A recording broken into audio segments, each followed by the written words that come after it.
Episode number 8 को quarters यानी कि मास्टर कागाया का घर कहाँ है और बिना किसी देरी के वो खुद मास्टर कागाया से मिलने उसके घर में आ जाता है। मुजान सीधा कागाया के सामने जाके खड़ा होता है और अंधे होने के बाद भी कागाया समझ जाता है कि उनके सामने खुद मुजान खड़ा है, वो डीमन जिसकी तलाश उसकी फैमिली और डीमन स्लेयर्स हजारों सालों से कर रहे हैं। कागाया अपनी पत्नी अमाने से पूछता है कि मुजान दिखने में कैसा लगता है। अमाने बताती है कि ये डीमन बिल्कुल एक आदमी की तरह दिखता है, जिसकी उम्र 25 साल के आसपास होगी, लेकिन इसकी आंखें गुलाबी कलर की है और उसकी पुतलियां बिल्ली की आंखों जैसी है। कागाया कहता है कि मुझे पता था तुम जरूर आओगे, क्योंकि उबुयाशी की फैमिली पर तुम जरूर बहुत गुस्सा होगे, इसीलिए कागाया जानता था कि मुजान पर्सनली उसे मारने आएगा। मुजान कहता है कि तुमने सही कहा, हजारों सालों से उबुयाशी की फैमिली मेरे कामों में टांग अड़ाती आई है,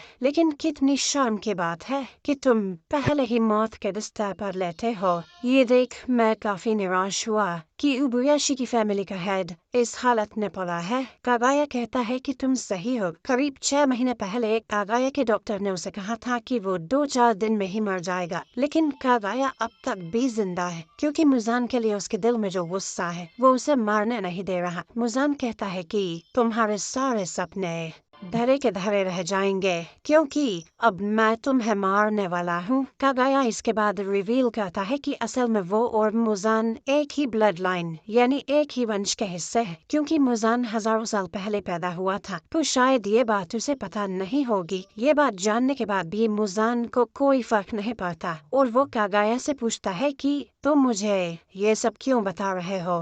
कागाया इसका जवाब देते हुए कहता है कि मुजान जैसे डीमन को जन्म देने की वजह से उबुयाशी की फैमिली पर कर्ज लग गया था। इस परिवार में जन्मा हर बच्चा कमजोर होता था और छोटी उम्र में ही मर जाया करता था। उबुयाशी की फैमिली का वंश खत्म होने ही वाला था। तब एक प्रीस्ट इनके पास आया और उसने बताया कि इस फैमिली ने एक डीमन को जन्म दिया है, अब इन्हें अपना पूरा जीवन उस डीमन को मारने में समर्पित करना होगा, तभी इनकी ब्लड लाइन बच पाएगी। उन्होंने ऐसा ही किया। साथ ही उबुयाशी की फैमिली में जन्मे लड़कों की शादी किसी प्रीस्ट की बेटी से ही कराई जाती है। अमाने भी एक प्रीस्ट फैमिली से है, जिसके बाद से इनके बच्चे थोड़ी ज्यादा उम्र तक जिंदा रहने लगे, लेकिन फिर भी उबुयाशी की खानदान में आज तक 30 साल से ज्यादा कोई भी जिंदा नहीं रह पाया है। मुजान कहता है कि क्या बकवास कर रहे हो, तुम्हारी बीमारी तुम्हारे दिमाग तक पहुंच गई है क्या? मेरे डीमन बनने का तुम्हारे कर्ज से कोई लेना देना नहीं है। मैंने अब तक हजारों इंसानों को मारा है, पर मुझे तो ऊपर वाले ने आज तक सजा नहीं दी। इन हजारों सालों में मैंने आज तक किसी भगवान या बुद्धा को नहीं देखा। कागाया कहता है कि सबका सोचने का तरीका अलग होता है और मुजान से पूछता है कि आखिर तुम्हारा सपना क्या है? इस 1000 सालों में आखिर तुम किस चीज की चाह रखते हो? मुजान अपने मन में सोचता है कि ये कैसी अजीब सी फीलिंग है। डीमन स्लेयर कॉर्प्स का लीडर मेरे सामने है, लेकिन फिर भी मेरे अंदर कोई नफरत नहीं है।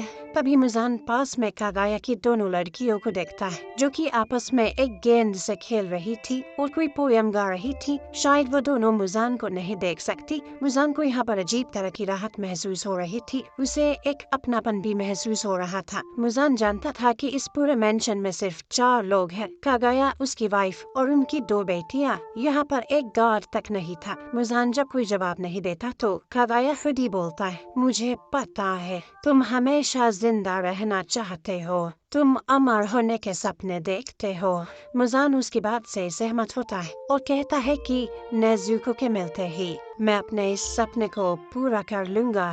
कागाया कहता है कि तुम्हारा सपना कभी सच नहीं होगा मुजान, जिस पर मुजान बोलता है कि लगता है तुमने नेजुको को काफी अच्छे से छुपा रखा है, लेकिन मुजान के पास उसे ढूंढने के लिए दुनिया भर का समय है। कागाया कहता है कि तुम गलत हो, अगर इस दुनिया में कुछ अमर है तो वो है इंसानों की भावनाएं, वो हमेशा जिंदा रहती है। मुजान को ये बात फालतू लगती है। कागाया आगे कहता है कि हजारों सालों से डीमन स्लेयर कॉर्प्स बंद नहीं हुआ, न जाने कितने स्लेयर्स की जान चली गई, लेकिन डीमन स्लेयर कॉर्प्स अब भी है। यही इस बात का सबूत है कि इंसानों की भावनाएं अमर रहती है। ऐसे डीमन को माफ न करने की भावना जिसने अब तक न जाने कितने मासूम लोगों की जान ली है, और तुम्हारे पापों के लिए अब तक तुम्हें किसी ने माफ नहीं किया है। इन 1000 सालों में किसी एक ने भी नहीं। कागाया आगे कहता है कि मुजान, तुमने एक शेर की पूंछ पर पैर रखकर उसके अंदर के वो सेल ड्रैगन को जगा दिया है जो कि अभी तक शांत था। इन शेरों की नजरें तुम पर गड़ी हुई है और ये शेर तुम्हें कभी भागने नहीं देंगे। अगर तुम मुझे मार भी देते हो तो डीमन स्लेयर कॉर्प्स को कोई फर्क नहीं पड़ेगा क्योंकि मैं उतना इम्पोर्टेंट नहीं हूँ। लेकिन अगर तुम मर गए तो तुम्हारे साथ बाकी सारे डीमंस भी नष्ट हो जाएंगे, है ना मुजान? ये बातें सुनकर मुजान को अब गुस्सा आने लगता है और वो कागाया से चुप रहने को बोलता है। आखिर में कागाया बोलता है कि भले ही मैं इतना इम्पोर्टेंट नहीं हूँ लेकिन मेरी मौत वेस्ट नहीं जाएगी। डीमन स्लेयर्स मेरी बहुत इज्जत करते हैं, खासकर हाशिरा मुझे बहुत प्यार करते हैं और मेरी मौत से वो लोग पहले से भी ज्यादा मोटिवेट हो जाएंगे। मुजान कागाया से पूछता है कि तुम्हारी ये बकबक खत्म हुई कि नहीं, और वो अपने पंजे से कागाया को मारने के लिए तैयार हो जाता है। कागाया कहता है कि उसकी बात पूरी हुई। उसकी बात इतनी देर तक सुनने के लिए कागाया मुजान का शुक्रिया भी करता है। इसी समय कासुए क्रोज ने चारों तरफ इमरजेंसी अनाउंसमेंट कर दी थी कि उबुयाशी की रेसिडेंस पर अटैक हुआ। जल्दी चलो। सानेमी, ओबनाई, मित्सुरी, मुइचिरो, शिनोबू, गियू और तांजिरो सभी ये खबर सुनकर डर गए थे और पूरी तेजी से भाग रहे थे और सबको अपने मास्टर की चिंता हो रही थी। पिछली जो हाशिरा मीटिंग हुई थी उसमें सानेमी ने कहा था कि मास्टर कागाया अकेले रहते हैं, उनकी सुरक्षा के लिए कम से कम 2 हाशिरास को उनके साथ रहना चाहिए। गियोमी कहता है कि जब से वो हाशिरा बना है वो भी मास्टर से यही सवाल कर रहा है, लेकिन उन्होंने सुरक्षा लेने से हमेशा मना ही किया है। उनका मानना है कि हाशिरा ज्यादा कीमती होते हैं और उनका इस्तेमाल पर्सनल गार्ड्स की तरह नहीं किया जाना चाहिए। शिनोबू बताती है कि उसने सुना है कि इतिहास में किसी उबुयाशिकी के हेड ने कभी कोई गार्ड नहीं रखा है। अब सभी मास्टर की चिंता करते हुए उनके मेंशन की तरफ भाग रहे थे। इधर इससे पहले कि मुजान कागाया को मार पाता,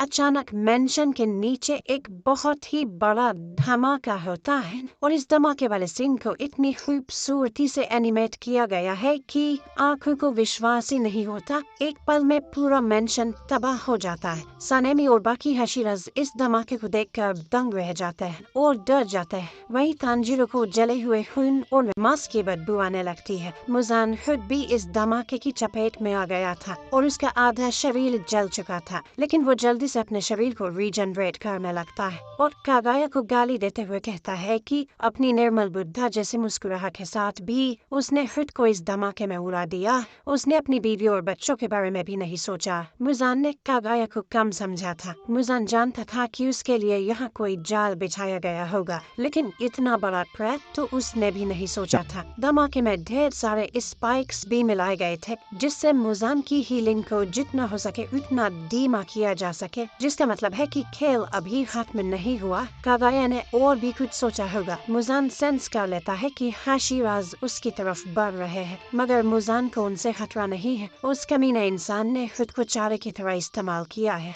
उसने सारा गुस्सा और नफरत अपने दिल में दबाए रखा और मुजान को भनक भी नहीं लगने दी। इतनी कम उम्र में ऐसी खूनी सोच काबिल तारीफ है। क्या उसकी पत्नी और बच्चों को इस प्लान के बारे में पता था? खैर, मुजान अब शांत रहकर अपने शरीर को रीजनरेट करने में फोकस करता है, लेकिन तभी उसके चारों तरफ कुछ ब्लड सीड्स आ जाते हैं। मुजान समझ जाता है कि ये जरूर किसी का ब्लड डीमन आर्ट है। इन सीड्स में से ढेर सारे स्पाइक्स निकलते हैं जो कि मुजान के शरीर को जकड़ लेते हैं। मुजान अब पूरी तरह फंस गया था, लेकिन वो स्पाइक्स को एब्जॉर्ब करने लगता है। अचानक ही तमायो यहाँ आती है और मुजान के पेट में अपना हाथ घुसा देती है। मुजान को समझ नहीं आता कि तमायो कहाँ से आ गई। तमायो बताती है कि ये ब्लड सीड्स उस इंसान का ब्लड डीमन आर्ट है जिसे मुजान ने एसाकुसा में डीमन में बदला था और तमायो ने खुद को योशिरो के तालिस्मान से गायब किया हुआ था। मुजान सोचता है कि ये औरत आखिर यहाँ आई क्यों है। मुजान अब तमायो का हाथ भी एब्जॉर्ब कर लेता है और तमायो बताती है कि उसने अपनी मुट्ठी में एक दवाई रखी हुई थी जो कि डीमंस को वापस इंसान बना देती है। मुजान कहता है कि ऐसी कोई भी दवाई नहीं होती है, जिस पर तमायो कहती है कि किसी से मदद लेकर उसने ये दवाई हाल ही में बनाई है। मुजान अब तमायो का सिर पकड़ लेता है और कहता है कि उसे मुजान से नफरत करने का कोई हक नहीं है। तुमने खुद ही अपने पति और बच्चों को मार कर खाया था, मैंने तो बस तुम्हारी मदद के लिए तुम्हें डीमन में बदला था। तमायो रोते हुए कहती है कि अगर उसे पता होता तो वो कभी डीमन नहीं बनती। वो तो बस अपनी बीमारी से बचना चाहती थी ताकि अपने बच्चों को बड़ा होते देख सके। लेकिन मुजान के उसे डीमन बनाते ही उसने अपनी फैमिली को मार दिया। मुजान कहता है कि तुमने उसके बाद भी कई इंसानों को मारा है और उन्हें खाने में तुम्हें बहुत मजा भी आता होगा। तमायो कहती है कि हाँ, उसने कई लोगों को मारा है और अपने उन पापों के प्रायश्चित के लिए आज वो भी मुजान के साथ ही यही मरेगी। इसके बाद तमायो चिल्लाते हुए कहती है कि ग्योमी, अब तुम्हारी बारी। इसके बाद हम ग्योमी को देखते हैं जो कि पहले से ही यहाँ आ चुका था और वो भी योशिरो के तालिस्मान से छुपा हुआ था। ग्योमी अपने चेन वाले हथियार को जोर से घुमाता है और उसके एक ही वार से वो मुजान के सिर के टुकड़े टुकड़े कर देता है। एक फ्लैशबैक में ग्योमी बताता है कि जब वो 18 साल का था तब उसकी मुलाकात मास्टर कागाया से हुई थी और वो तब सिर्फ 14 साल के थे। ग्योमी को इस बात से काफी हैरानी हुई थी कि कागाया उम्र में उससे भी छोटा है। कागाया ग्योमी से कहता है कि मैं जानता हूँ कि तुम खूनी नहीं हो और तुम सबकी सुरक्षा करना चाहते हो। ये सुन ग्योमी घुटनों के बल बैठकर रोने लगता है। ग्योमी बताता है कि कागाया उस समय भी वही बात करते थे जो कि लोग सुनना चाहे। ग्योमी की जब कागाया से आखिरी मुलाकात हुई थी तब कागाया ने ये प्रेडिक्ट किया था कि अगले 5 दिन में मुजान उसके पास आ जाएगा और कागाया चाहता था कि उसे चारे की तरह इस्तेमाल करके ग्योमी उसकी गर्दन उड़ा दे। ग्योमी पूछता है कि उसे कैसे पता कि मुजान आएगा, जिस पर कागाया कहता है कि ये तो बस उसकी इंस्टिंक्ट है। ये रिवील होता है कि उबुयाशी की फैमिली के पास कमाल की इंस्टिंक्ट होती है जिसे फोरसाइट भी कहा जाता है, यानी कि उनके पास फ्यूचर देखने की एबिलिटी होती है। उसी के इस्तेमाल से उबुयाशी की फैमिली इतनी अमीर है और वो कई बार भारी संकट से भी बचे हैं। कागाया जानता था कि बाकी हाशिरास कभी भी उसे चारे की तरह इस्तेमाल करने को राजी नहीं होंगे, इसलिए वो अपने सबसे पुराने हाशिरा ग्योमी को ये जिम्मेदारी सौंपता है। ग्योमी कहता है कि वही होगा जो मास्टर की आज्ञा होगी। कागाया अब ग्योमी का शुक्रिया करता है और उम्मीद करता है कि अब उसके कोई भी बच्चे यानी कि स्लेयर्स न मारे जाएं। कहानी प्रेजेंट में आती है जहां ग्योमी मुजान का सिर उड़ाने में कामयाब हो गया था, लेकिन ठीक जैसा कागाया को लगा था कि सिर कटने से भी मुजान की मौत नहीं होती और वो वापस अपना सिर रीजनरेट कर लेता है। कागाया ने बताया था कि अगर सिर कटने से भी मुजान नहीं मरा तो सिर्फ सूरज की रोशनी ही उसे खत्म कर सकती है, तो ग्योमी को उसके साथ सनराइज होने तक बैटल करना होगा। लेकिन मुजान की रीजनरेशन पावर बहुत ज्यादा तेज थी। धमाके और तमायो के अटैक के बाद भी मुजान बहुत ताकतवर है, लेकिन ग्योमी खुद से प्रॉमिस करता है कि वो सुबह होने तक इस राक्षस को यही बांध के रखेंगे। मुजान अब अपने blood demon art black blood brambles का इस्तेमाल करता है और ग्योमी पर अटैक करता है, लेकिन ग्योमी स्टोन ब्रीदिंग के थर्ड फॉर्म से उस अटैक को फेल कर देता है। तभी सानेमी यहाँ पहुँच जाता है और उससे ने मुजान से पूछता है कि उसने मास्टर का क्या किया। इसके बाद बाकी हाशिरास भी यहाँ पहुँच जाते हैं और मास्टर के बारे में पूछने लगता है। मुजान को अब चारों तरफ से हाशिरास ने घेर लिया था, ठीक जैसा कागाया का प्लान था। ग्योमी अब चिल्लाकर सबको बताता है कि ये डीमन ही मुजान के बुत्सुजी है और सिर कटने पर भी उसकी मौत नहीं होती, जो सुनकर सभी हाशिरास चौंक जाते हैं क्योंकि उन्होंने कभी मुजान को नहीं देखा था। तांजीरो ही था जो पहले भी मुजान से मिल चुका है। अब सभी हाशिरास अपने ब्रीदिंग फॉर्म का इस्तेमाल करते हुए मुजान पर अटैक करने उसकी तरफ बढ़ने लगते हैं। तांजीरो भी हिनोकामी काबुरा का इस्तेमाल करता है, लेकिन जैसे ही ये सब मुजान के करीब जाते हैं मुजान मुस्कुराने लगता है। अचानक ही सभी हाशिरास के पैरों तले जमीन खिसक जाती है और वहाँ बड़े से दरवाजे आ जाते हैं जिनके अंदर गिरने से ये सभी इन्फिनिटी कैसल में पहुँच जाते हैं। सिर्फ हाशिराज ही नहीं बल्कि गेन्या जो कि अपनी शूटिंग प्रैक्टिस कर रहा था, इनोसुके जो कि खाना खा रहा था और बाकी सभी डीमन स्लेयर्स भी इन्फिनिटी कैसल के अंदर जा गिरते हैं। कासुए क्रोज उड़ते हुए देखते हैं कि ये जगह खत्म ही नहीं हो रही थी। इनोसुके तो यहाँ आकर खुश हो जाता है और लड़ने को तैयार भी हो जाता है। बाकी सब डरे हुए थे, अगर कोई डरा हुआ नहीं था तो वो था जेनित्सु जो कि चेहरे से बहुत सीरियस लग रहा था। बाकी सभी हाशिरास अलग अलग जगह पर जाकर गिर रहे थे। मुजान तांजीरो से कहता है कि तुम्हें सच में लगा कि तुम मुझे पकड़ सकते हो, तुम सब नर्क में आ गए हो। आज की रात एक भी डीमन स्लेयर जिंदा नहीं बचेगा। तांजीरो चिल्लाते हुए कहता है कि अगर कोई नर्क में जाएगा तो वो तुम हो मुजान, मैं तुम्हें छोड़ूंगा नहीं। मुजान भी उससे कहता है कि हिम्मत है तो मार के दिखाओ। कमादो तांजीरो।